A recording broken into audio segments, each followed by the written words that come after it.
How to turn off Alibaba notifications on iPhone. Hey everybody, welcome back to our channel. In today's video, I will guide you through the steps on how you can turn off notifications for the Alibaba app on iPhone, so make sure to watch the video till the end.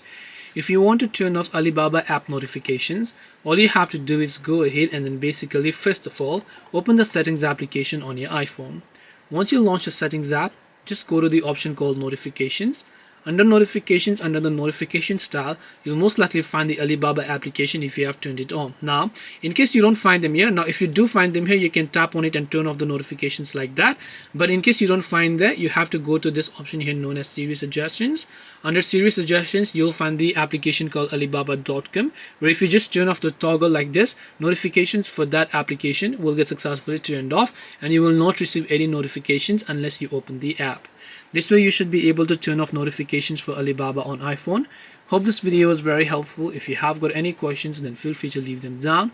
Thank you for watching and see you soon in the next video.